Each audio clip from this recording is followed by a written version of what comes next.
pessoal! Hoje estamos aqui mais uma vez para o podcast Momento Fértil, com mais uma presença super especial. A pessoa que cuida das células que estão guardadas aqui na Arte Fértil e Reprodução Humana. Estou aqui com a doutora Alide Fonte. Doutora Alide, ela é bióloga, fez mestrado na UFPE, doutorado na Universidade Federal de Minas Gerais. Não é isso, Alide? Isso mesmo. Alide, que prazer receber você aqui hoje.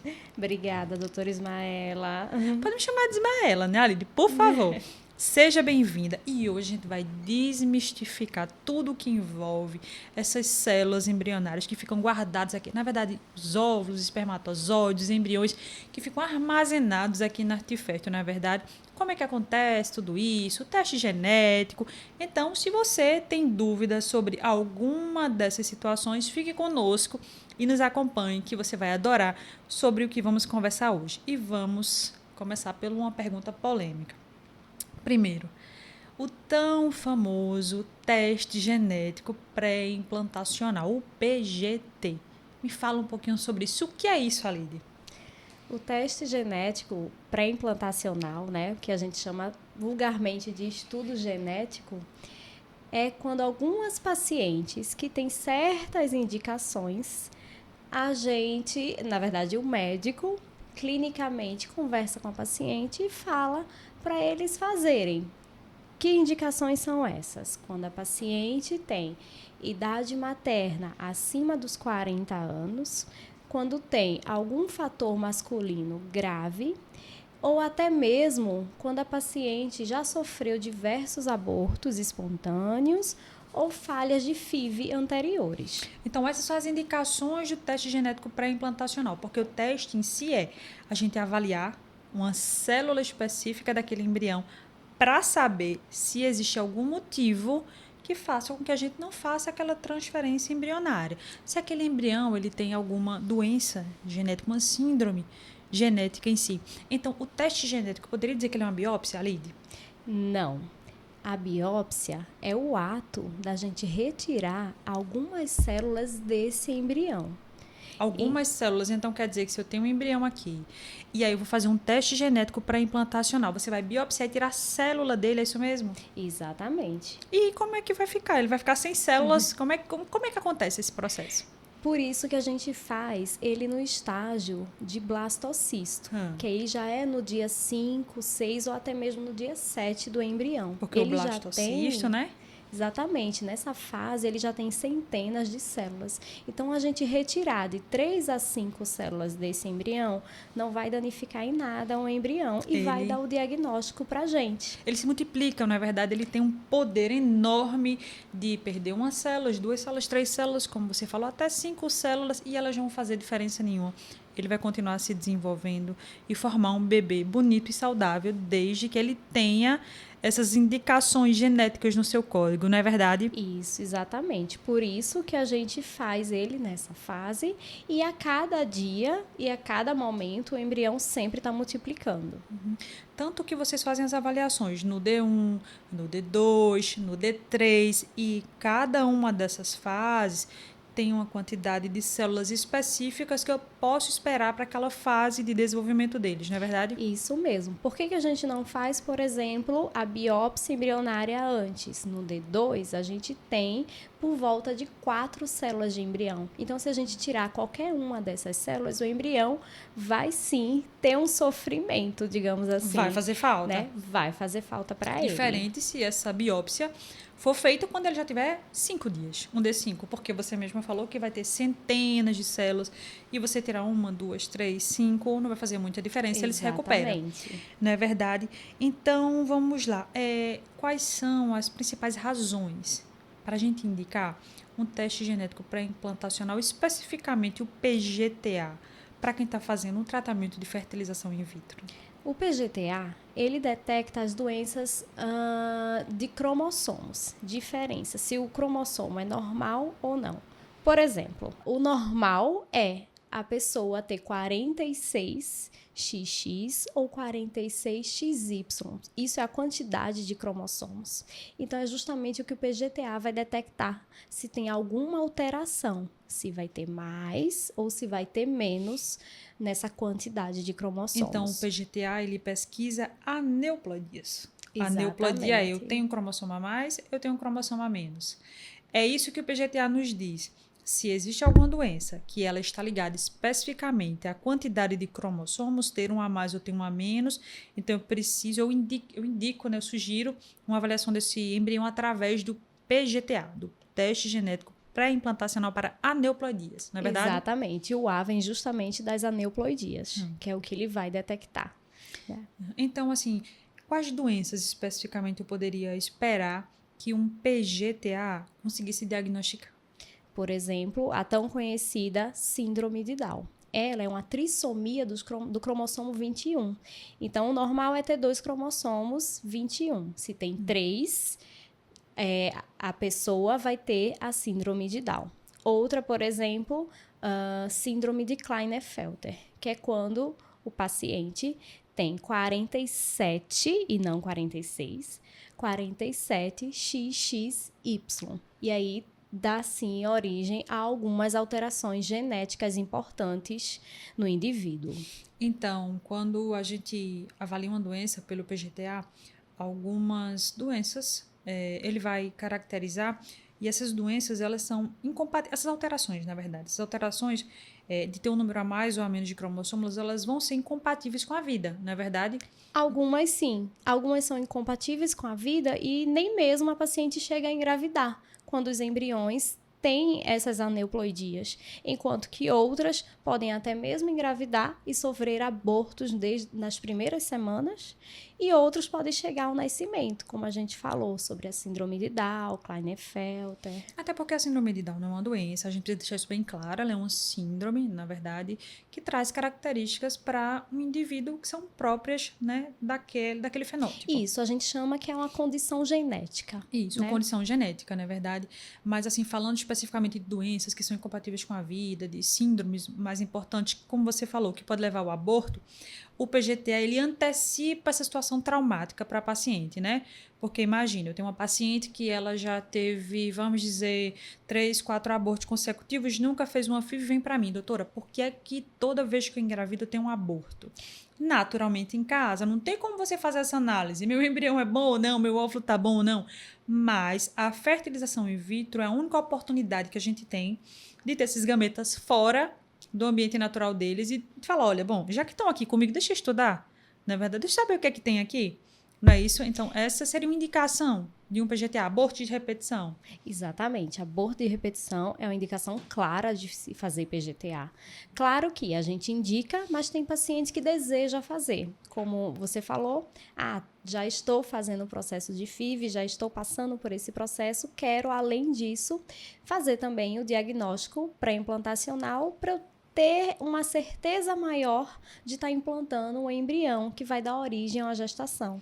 E eu não vou passar por perdas, né, gestacionais. Isso. Então, vamos falar um pouquinho de indicação e contraindicação. Indicação clara para fazer o PGTA.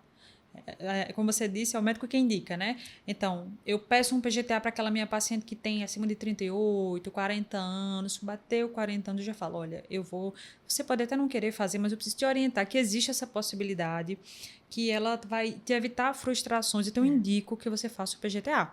E fica a critério dela, querer fazer ou não. Isso, a gente tem que lembrar que pacientes acima, né, de 38, 40 anos têm uma chance maior de ter embriões com aneuploidias. Então, por isso é uma indicação clara. Isso mesmo. De 38 para cima a gente já indica.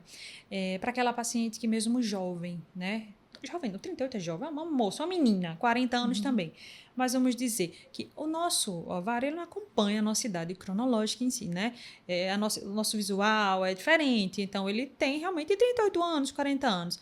Mas aí eu tenho uma paciente ali de 32 ali, que ela já tentou 2, 3 vezes, está abortando, além de outros exames que eu poderia sugerir que ela fizesse para diagnosticar uma síndrome de anticorpo fosfolípide, vamos dizer, mas o PGTA eu posso indicar para essa paciente também, com certeza. não é verdade? Falha de implantação, ou mesmo aborto repetido, né, 2, 3 vezes, né, que a pessoa já passou por um aborto, já é uma indicação clara de fazer o estudo genético. E esse estudo genético, ele tem um momento específico, adequado para ser feito?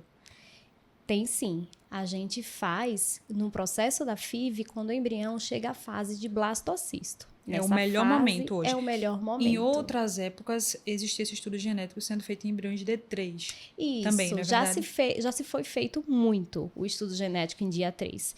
Qual o grande problema que hoje em dia a gente não faz mais? Porque em D3 a gente espera que os embriões tenham 8 células. Então a gente retirava uma para análise.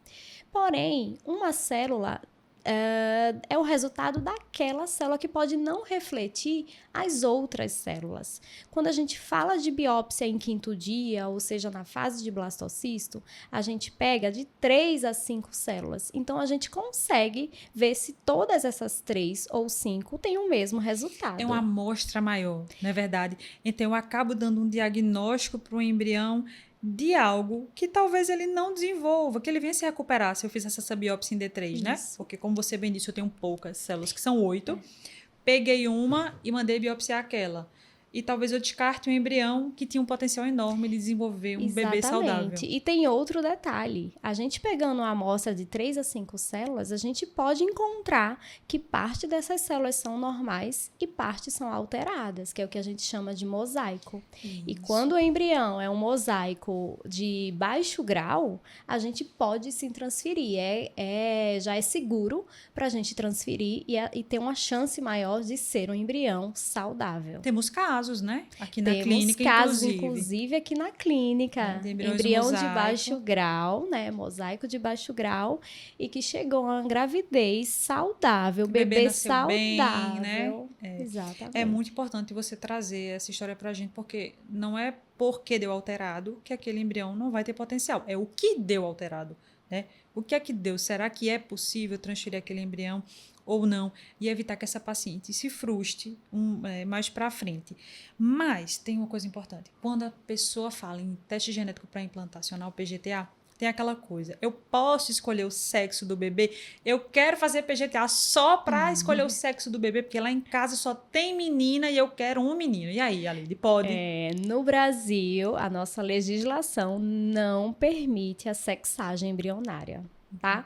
Então, vamos fazer o PGTA, vai ter no laudo que a gente tem embriões XX ou embriões XY, porém, a gente não pode escolher que embrião a gente vai transferir unicamente por esse fato. Então, o que é que me faz escolher um embrião se eu tenho acesso a ambos os sexos? Entende?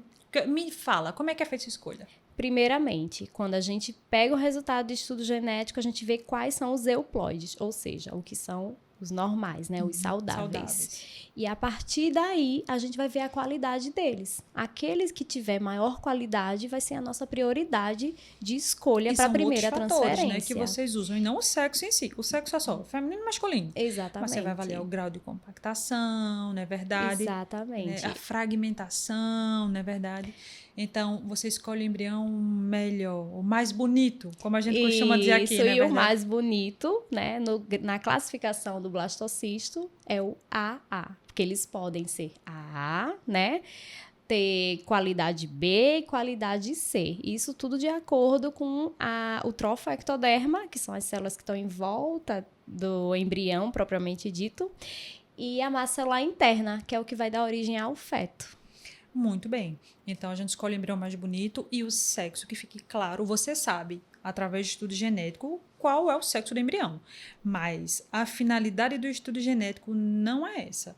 Então, não, eu não posso fazer um PGTA para descobrir o sexo do embrião. Não posso. Eu posso e devo fazer um PGTA para eu avaliar a qualidade daquele embrião. Se ele tem um cromossomo a mais ou a menos, que é o caso do PGTA, o sexo vai vir como resultado. Se eu quiser saber, antes de transferir, eu posso saber. Se eu não quiser saber, quero fazer meu chá de revelação, as embriologistas também não vão me falar o que elas vão dizer para a gente, para nós que somos médicas, na hora de transferir. Olha, a gente está transferindo melhor o embrião, elas falam a classificação desse embrião, mostram a foto para a gente, né? E aí a gente confia nelas e, graças a Deus, é só sucesso, não é verdade, Aline? Isso, e a gente tem que lembrar que o estudo genético não é garantia de uma gestação, né? A gente tem que lembrar que existem outros fatores associados, o endométrio, a janela de implantação. Então, mesmo a gente com um embrião de ótima qualidade e com diagnóstico genético pré-implantacional favorável, não significa que a gente vai ter, com certeza, uma gravidez que vai chegar a termo e vai ser tudo bem. E aí que a gente fala, assim, que a gente precisa avaliar que o teste genético pré-implantacional, você acha que ele interfere diretamente no resultado de uma fertilização in vitro? Para alguns casos, sim, como, por exemplo, naquelas pacientes que têm uma indicação clara do estudo genético. Então, para essas pacientes é bem importante a gente fazer. Já para aquelas pacientes que a gente não tem uma indicação clara, não tem tanto benefício. Às vezes é um custo elevado e bem mais elevado e que não vai trazer tanto benefício assim. E falando em custo, é importante a gente lembrar dessa logística, né? Por que custo é tão caro? Veja, as células do embrião elas são retiradas aqui, são biopsiadas aqui. O embrião não sai daqui, ele fica aqui, na verdade. Isso. A célula é enviada para outro laboratório, no outro estado, avaliada, e é dito, olha, as células deste embrião, elas vão ter tais características. Então, esse embrião, né, vai vir um resumo. As características dele, se ele é euploide, se ele não é euploide, o embrião está guardado aqui. Então, o embrião de ninguém vai sair da clínica, vai ficar tudo aqui, não é verdade? Isso, eles ficam congelados aqui. E o custo tem a ver até com a própria escolha da técnica, né? Porque a biópsia embrionária, ela precisa ser feita por embriologistas que já têm um tempo, né, de lida na embriologia. E eles... para esse embrião não sofrer tanto dano assim. Porque mesmo que a gente tire, são 3 a 5 células apenas, são. Para embriões de excelente qualidade, eles não vão sofrer nada. Mas para aqueles embriões que não têm a qualidade tão boa assim, muitas vezes até a gente conversa com o paciente para avaliar se eles realmente querem seguir com a biópsia. Porque de alguma forma ela mexe com a conformidade natural daquele embrião. Isso. E é preciso ser avaliado se é viável ou não fazer Exatamente. o exame, né? Então, o PGTA está aí, mas o PGTA não é para todo mundo. É mais um processo que o embrião vai ter que passar, né? Além dele ser biopsiado, a gente tem que lembrar que ele vai ser congelado e, dando tudo certo no resultado, ele vai ser descongelado para passar para transferência. É isso mesmo. E aí, vamos lá. Quando a gente fala de teste genético pré-implantacional, a gente tem um PGTA, como você bem definiu, que é avaliar se tem um cromossomo a mais ou a menos. Tem um PGTM também. Então, qual é a diferença do PGTA para o PGTM? Isso. Basicamente, o PGTA, que é para doenças autossômicas, é para todo mundo. Temos indicações claras, mas qualquer pessoa pode fazer. Enquanto que o PGTM, que é para doenças monossômicas, ou seja, ela vai estudar um único gene. Nossa, a gente tem tantos genes no nosso corpo, como é que a gente vai estudar um só? Exatamente, porque ele é indicado para aqueles casais que têm já uma doença conhecida, ou na família, ou algum dos genitores são portadores dessa doença genética. Eu acho maravilhoso como a doutora Otene explica isso para as pacientes.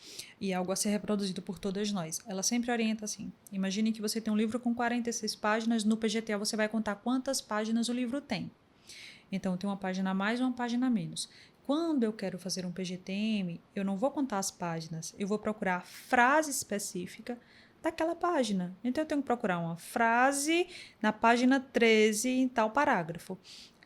Então, para que isso seja feito, a gente precisa de um mapa. Não é verdade? Isso então, precisa mesmo. de um casal que já tem uma história de uma doença diagnosticada. Ou seja, já teve um filho, né? Que tem uma doença específica.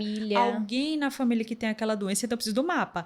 Então, olha, o mapa é a doença X. Ela é encontrada no cromossomo 14, no braço curto, em tal posição. Então, você vai buscar aquela doença naquele cromossomo específico, então aquela frase naquela página do livro, não é verdade? Isso, exatamente. E aí, para fazer esse rastreio, precisa do material não só do embrião, mas também do casal envolvido. E se for algum filho, eles já tiverem algum filho com essa doença, do filho também. Ele vai ser um mapa, ele vai ser a orientação para a gente exatamente, procurar a que é doença o que a gente- específica. Isso, é o que a gente chama de sonda. Então, a gente precisa construir a sonda a partir... Vai fazer um mapa mesmo, né? A genética de todos os envolvidos para poder a gente, sim, analisar um embrião. Então, aí já é outro momento. A gente precisa dessas sondas antes, já previamente, por isso que é preciso ter passado, por exemplo, por um médico geneticista, que ele já vem com a indicação clara de PGTM, e aí sim, a partir daí a gente faz uma FIV, prossegue com a formação dos embriões, faz a biópsia para pesquisa específica desse gene. Você acha que o PGTA ele melhora a taxa de implantação, Alídia? Olha, para os casos em que há uma indicação clara, ele melhora sim. Por quê? Porque a gente vai evitar aquelas pacientes, por exemplo, que têm aborto recorrente, a gente vai evitar transferência desses embriões, que muitas vezes é o que dão origem ao aborto, que são os embriões aneuploides.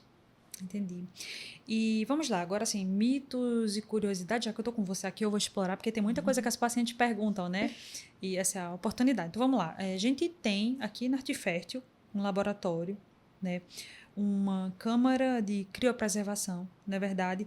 Então imagina, eu tenho embriões congelados aqui, eu digo, hoje eu quero visitar os meus futuros filhos. Eu posso, Alídia? Então, você tem que lembrar que seus futuros filhos também estão junto de futuros filhos de outras famílias. Como assim? Tá todo mundo junto e misturado, então como é que você vai saber qual é o meu, Alídia? Pelo amor de Deus. Temos tanques de nitrogênio, é bem o endereço mesmo, né, do embrião. Temos diversos tanques de nitrogênio, que é onde eles ficam armazenados em nitrogênio líquido. E aí, cada tanque desse terão 6 compartimentos. E cada compartimento desse, ele está identificado com a RAC da paciente. Cada paciente tem uma RAC própria. Nessa RAC vai ter o nome da paciente, o número de prontuário que é registrado aqui na clínica e a data que congelou e ainda que material que congelou, que pode ser embrião, pode ser óvulos e pode ser espermatozoides. Então eu posso descer lá antes de ir embora e dar um tchau para eles? Pode dar um tchauzinho bem de longe, porque de perto entrar, né? Só o pessoal autorizado, tá bom? Justamente por isso, porque tem a identificação da paciente, então é tudo sigiloso, então só pode o pessoal autorizado. E uma coisa muito importante que eu gosto de trazer, que o momento que eu acho mais importante da outra fertilização in vitro, é porque nós médicos, quando optamos por ir por essa seara, a gente tem que entender todo o processo, né? Então eu já acompanhei, obviamente, bem paramentado, como é que vocês fazem a ICSI. E eu acho surreal. É uma curiosidade que eu estou trazendo à parte quando vocês vão escolher o espermatozoide específico para fertilizar no óvulo. Qual é o sentimento, assim, de você ter nas mãos a oportunidade de escolher a pessoa que vai ser formada ali naquele momento? É bem selecionado, tá? Óvulos, a gente seleciona os maduros, né? E pegamos todos os maduros. A gente não olha se esse óvulo é mais bonitinho ou esse outro é. A gente pega todos. Mas espermatozoides, a gente tem, em muitos casos, milhares de espermatozoides na amostra. Trabalhão. É um trabalhão, mas ao mesmo tempo tem recursos também que nos ajudam a selecionar, como por exemplo a placa de Zymote, que é uma tecnologia que veio revolucionar, né, essa parte da andrologia, porque ela já pré-seleciona aqueles espermatozoides que têm fragmentação de DNA alterada, morfologia muito alterada também. E aí quando a gente vai ver isso no microscópio, a gente já tem os pré-selecionados. Então, a gente já escolhe os morfologicamente mais bonitos, né? Digamos assim. E aí, os que estão com uma motilidade também adequada, aqueles que estão caminhando bem rapidinho, que a gente vê que está bem viável para a gente selecionar para encontrar o óvulo. Encontrar o óvulo e aí formar um belíssimo embrião. E havendo necessidade ou não, a gente indica um teste genético pré-implantacional, não é verdade? Isso mesmo. Alídia, eu estou muito feliz por você ter vindo hoje participar do nosso Momento Fértil. Eu sei que muitos dos assuntos que nós tratamos aqui hoje são dúvidas das nossas pacientes, não é verdade?